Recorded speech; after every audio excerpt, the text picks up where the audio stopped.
Very good morning બધાને, welcome to my channel. તો આજે હતી મારી સ્કૂલની છુટ્ટી, કોલેજની કોલેજની છુટ્ટી હતી. તો મેં ફટાફટ બધા ઝાડને 10 વાગે ઉઠીને પાણી આપ્યું.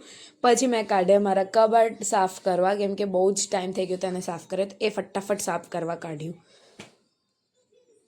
તો હું દીદીના જોડે બેન ખાવા બેહી હતી સંતરું, પણ દીદી શરમાઈ અજય બહુ જ, તે અંદર જતી રહી. દીદી આવના, નહીં આવતી.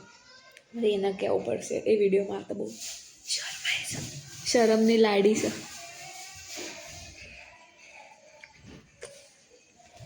પછી રાત્રે મેં ગઈ માસીના ઘરે. તો આને તમે ઓળખો જ છો, આખો દિવસ મારા બ્લોગમાં જ્યારે જઈએ ત્યારે આવતી જ હોય છે. તો પાણીપુરી ખાતી હતી, તો કે મેં બતાવું, મેં કીધું બતાવી લે. પછી અમે બધા પાણીપુરી ખાધી, અને આ છે અમારો દુઃખી માણસ ઘરનો, અને આ છે માસી. પછી થોડી અમે મસ્તી જોવો. તો ગાઈસ આજે આપણે બનાવીશું પાણીપુરી. તૂટી ગઈ. આપણે આ ગરમ મસાલો નાખી દઈશું. એના પછી આપણે થોડી ઘરી ચટણી મેળવી દઈશું.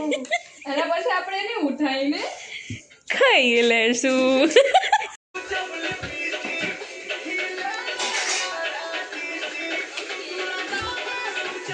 એટલે વચ્ચે કરો ડાન્સ. પછી અમે થોડો ડાન્સ કર્યો, મસ્તી કરી થોડી. ત્યાં જઈએ એટલે મસ્તી મજાક અમારા બધાનું જ ચાલતું હોય છે. બટ આજે અમે 3 જ હતા, અને દીદી અમારી વિડીયો ઉતારતી હતી, તો અમે થોડી બહુ મસ્તી કરી. પછી અમારા બબુડી જોડે અમે થોડી મસ્તી કરી અને રમાડી બધાએ મળીને. તો એના હંગાથી મળીએ મારા નેક્સ્ટ વ્લોગમાં. બાય, જય માતાજી, જય શ્રી કૃષ્ણ.